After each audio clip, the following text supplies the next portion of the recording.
Hello friends, welcome back to our channel Vidyapan. Friends, आज की video में हमने डिस्कस करना है चैप्टर नंबर 3 है pair of linear equation in two variables में एल्जेब्रिक मेथड का फर्स्ट मेथड है मेरे पास सब्स्टिट्यूशन मेथड।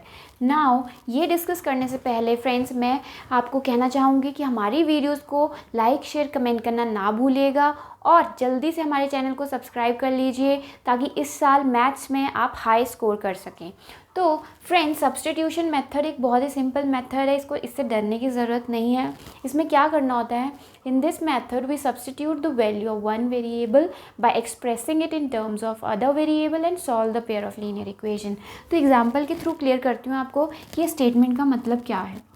इसमें ये क्या करते हैं हम सोल्यूशन में कि कोई भी एक इक्वेशन उठा लेते हैं जो सिंपल लगती है आपको। ये x + 2y उससे बेटर है, सिंपल लग रही है, तो मैंने ले ली यहाँ पर x + 2y = 3।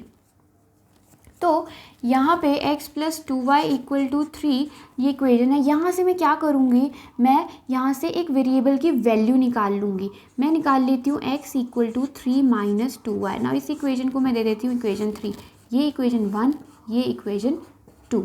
अब ये क्या किया हमने, एक वेरिएबल को एक्सप्रेस कर दिया इन terms of other variable y। ये लिखा था यहाँ पे the value of one variable by expressing it in terms of other variable. तो ये चीज़ यहाँ पे निकल के आ गई है।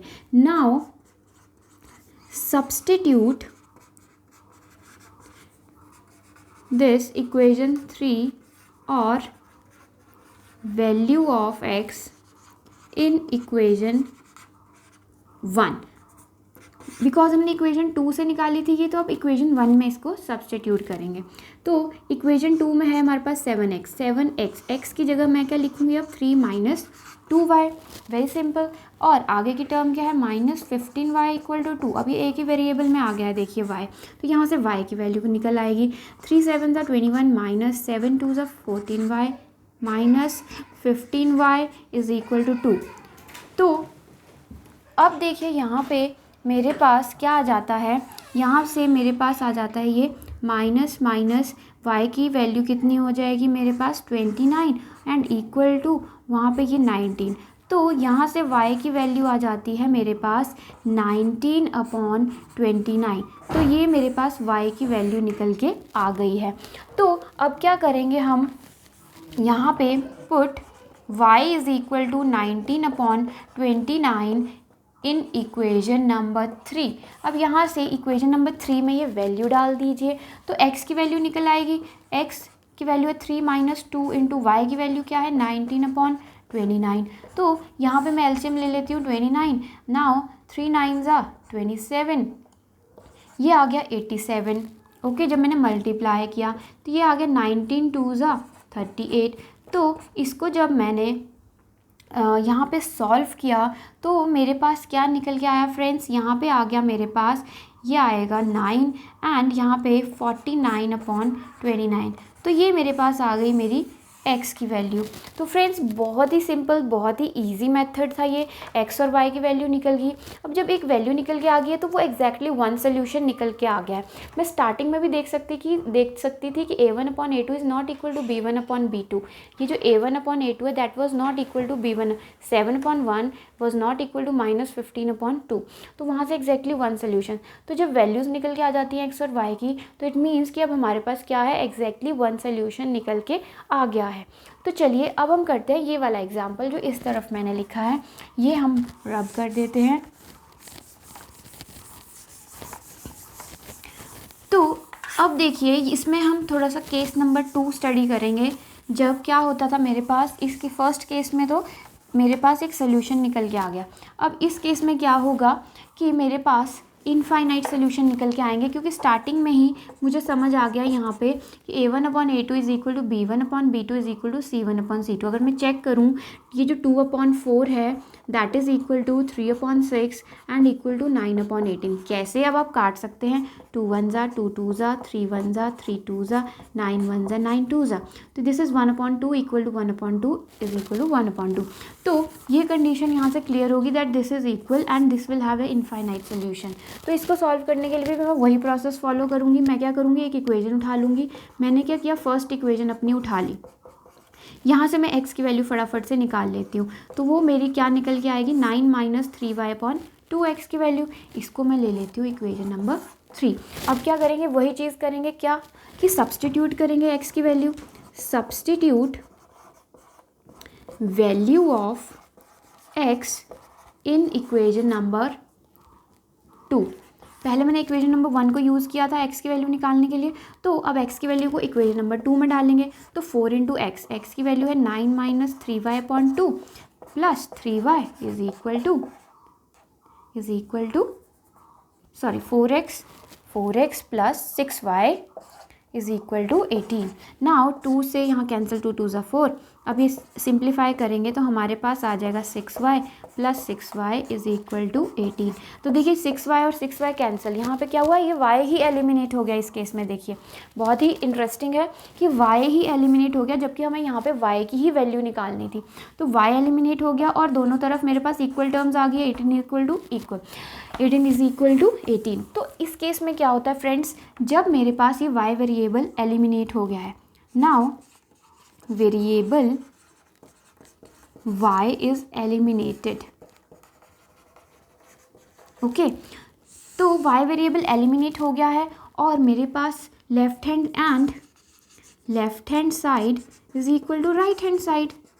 सो देयरफॉर इस केस में क्या होएगा, जब left hand side equal to right hand side हो जाएगी तो उस केस में the value of any value of x and y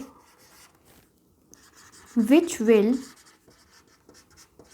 satisfy equation 1 will also satisfy equation number 2। क्या समझ आ रहा है कि जो वैल्यूज़ हमारी फर्स्ट इक्वेशन को सेटिस्फाई करेंगी वही वैल्यूज़ हमारी सेकेंड इक्वेशन को भी सेटिस्फाई करेंगी। कैसे, मैं यहाँ मान लेती हूँ x की वैल्यू 0। ओके, तो ये 0 हो गया। यहाँ से y की वैल्यू निकल के आई 3। तो वैसे ही अगर मैं यहाँ मान लेती हूँ x की वैल्यू 0, तो यहाँ से भी y की वैल्यू 3 ही निकल के आएगी। तो कहने का मतलब ये था कि जो वैल्यूज़ यहाँ सेटिस्फाई करेंगी सेम, वही सेम वैल्यूज़ यहाँ पे भी सेटिस्फाई करेंगी। तभी इसका देयरफॉर हमारे पास क्या निकल के आ रहा है, इनफाइनाइट मैनी सॉल्यूशंस। ऐसा जब केस होगा जब y वेरिएबल एलिमिनेट हो जाए, जो यूज़ हो रहा होगा जिसकी वैल्यू निकालनी हो वो वेरिएबल एलिमिनेट हो जाए और left hand side equal to right hand side आ जाए, तो उस केस में इनफाइनाइट मैनी सॉल्यूशंस होते हैं हमारे पास। सो फ्रेंड्स, अब हम करेंगे अपना एक अगला एग्जाम्पल, केस नंबर 3। बहुत ही इंटरेस्टिंग है वो, तो चलिए करते हैं अपना केस नंबर 3।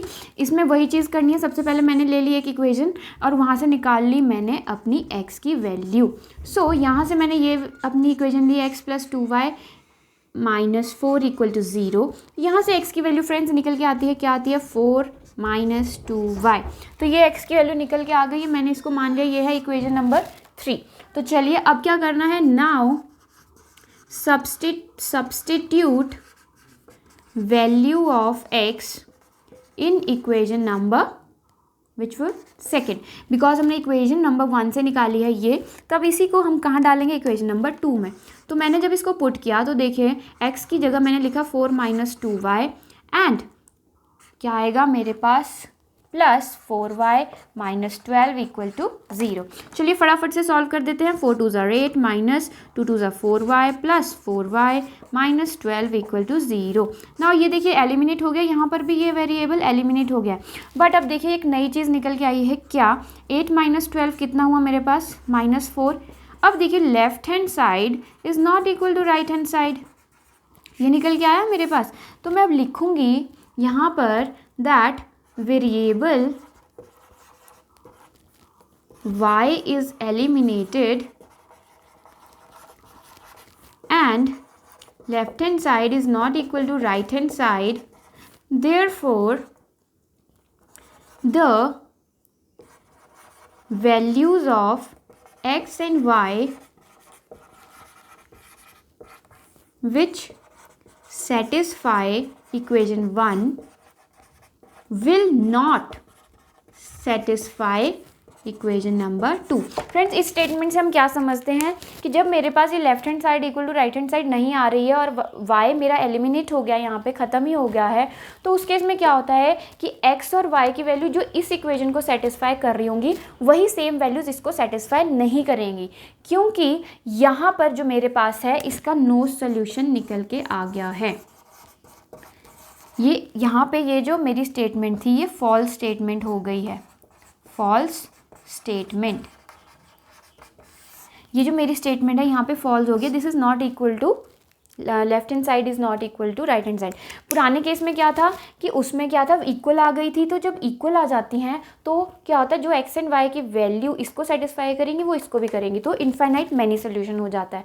लेकिन इस केस में जब मेरी लेफ्ट हैंड साइड और राइट हैंड साइड इक्वल नहीं आ रही हैं तो उस केस में क्या होता है जो एक्स एंड वाई की वैल्यू यहाँ सेटिस्फाई होंगी वो यहाँ सेटिस्फाई नहीं होंगी। तो जब नहीं होंगी तो it means they do not have any solution, no solution. ये हम स्टार्टिंग में भी चेक कर सकते थे इस फॉर्म से, जब मैं चेक करती हूँ that a1/a2 is equal to b1/b2 is not equal to c1/c2, ये आप देख सकते हैं यहाँ पर। तो उस केस में क्या होता है मेरा नो सोल्यूशन निकल के आता है। तो फ्रेंड्स आज के लिए इतना ही। तो फ्रेंड्स मैं कहना चाहूँगी हमारी वीडियोस को लाइक शेयर कमेंट करना ना भूलिए, कमेंट करके ज़रूर बताइएगा वीडियो कैसी लगी है आपको, और हमारे चैनल को जल्दी से सब्सक्राइब कर लीजिए। जी इस साल अगर आपने लेने हैं मैथ्स में हाई स्कोर तो फटाफट से सब्सक्राइब बटन पे क्लिक कर दीजिए। तो चलिए फ्रेंड्स, थैंक यू।